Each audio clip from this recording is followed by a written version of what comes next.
అది ఉజ్జయిని సామ్రాజ్యం. ఆ రాజ్యంలో ధూమకేతు, నరసింహుడు అనే ఇద్దరు వ్యాపారస్తులుండేవాళ్ళు. వారు మంచి మిత్రులు కూడా.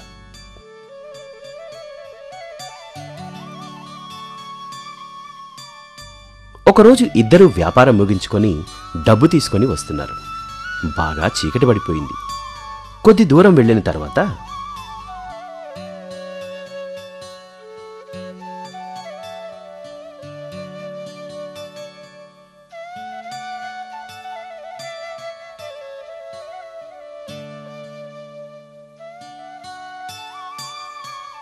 మిత్రమా, ఊరిలో దొంగల భయం ఎక్కువగా ఉంది.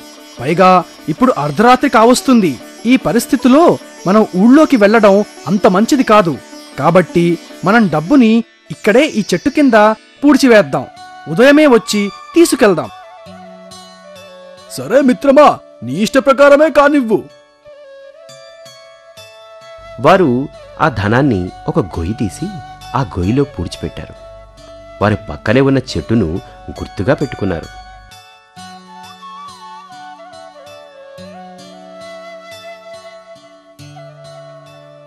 మిత్రమా, ఇప్పుడు ఎలాంటి భయమూ లేదు. మనం నిశ్చింతగా ఉండవచ్చు. ఇక్కడ మన సొమ్ము భద్రంగా ఉంటుంది. మిత్రమా, ఈ ధనాన్ని మనం ఇక్కడ దాచిపెట్టిన విషయం గుప్తంగా ఉంచాలి. ఈ విషయం నీకు నాకు తప్ప మూడో కంటికి తెలియకూడదు. ఈ ధనాన్ని తీసుకోవడానికి ఇద్దరం కలిసి రావాలి. సరే, అలాగే మిత్రమా, నీవు చెప్పినట్లే చేద్దాం. పైగా ఈ విషయం మూడో కంటికి తెలిసే ప్రసక్తే లేదు.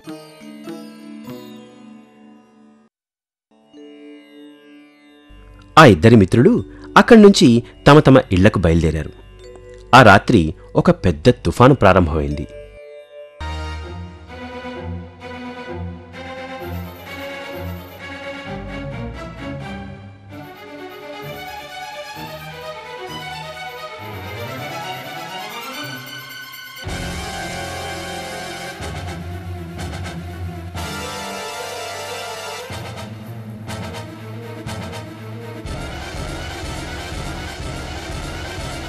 ఏకదాటిగా వర్షం కురవసాగింది.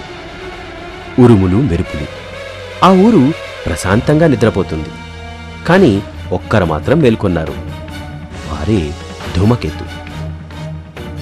నాకు నిద్ర రావటం లేదు. నా మనసు మొత్తం ఆ ధనం చుట్టే తిరుగుతోంది. అయినా ఉదయం పోతే నా ధనం నాకు దొరుకుతుంది. అది నాకు సరిపోదు.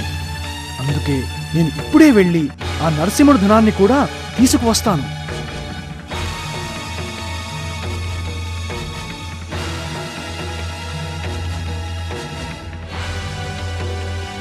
ధూమకేతు అదే అర్ధరాత్రి ఆ ధనాన్ని మొత్తం తవ్వి తీసుకున్నాడు. అక్కడి నుండి ఇంటికి బయలుదేరాడు.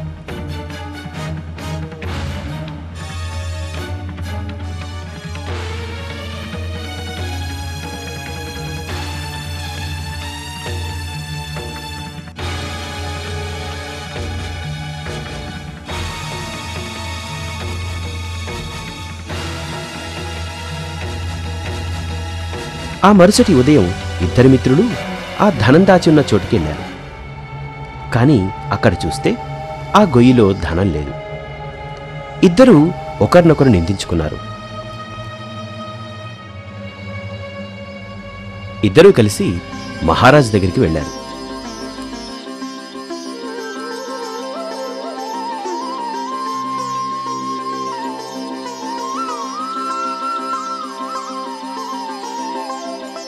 ఇద్దరూ తమకు జరిగిన అన్యాయాన్ని మహారాజు గారికి విన్నవించుకున్నారు.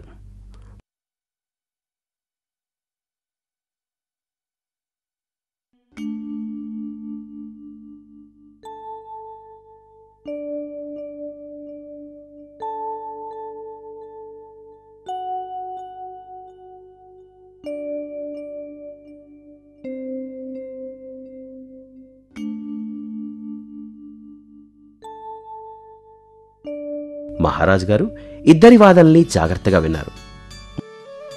వారి వెంట ధనం దాచిపెట్టిన స్థలానికి వెళ్లారు.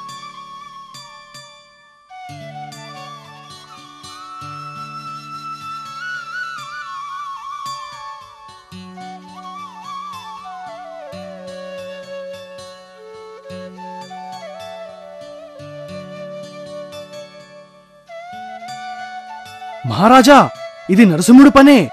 దీనికి సాక్ష్యం ఈ చెట్టు. అడిగి చూడండి, ఈ చెట్టు నిజమే చెప్తుంది. ఓ మహావృక్షమా, ఆ ధనాన్ని ఎవరు కాజేశారు? మహారాజా, ఆ ధనాన్ని నరసింహుడే కాజేశాడు. ధూమకేతు నిర్దోషి, అతడిని వదిలేయండి. ఆ చెట్టు మాట్లాడడం విని అందరూ ఆశ్చర్యపోయారు. కాని మహారాజు గారికి ఇది అనుమానంగా తోచింది. భటులను పిలిపించి ఆ చెట్టు చుట్టూ కట్టెలు పేర్చి నిప్పు పెట్టించారు. ఆ చెట్టు చుట్టూ మంటలు భారీ ఎత్తున చెలరేగాయి.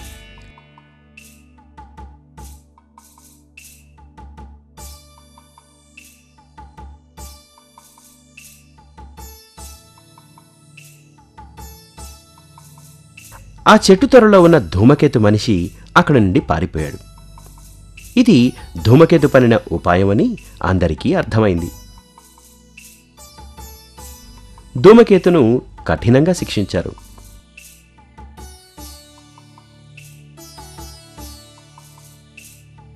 నరసింహుడికి రావలసిన ధనాన్ని ఇప్పించారు. నరసింహుడు సంతోషంగా తన ఇంటికి వెళ్ళిపోయాడు.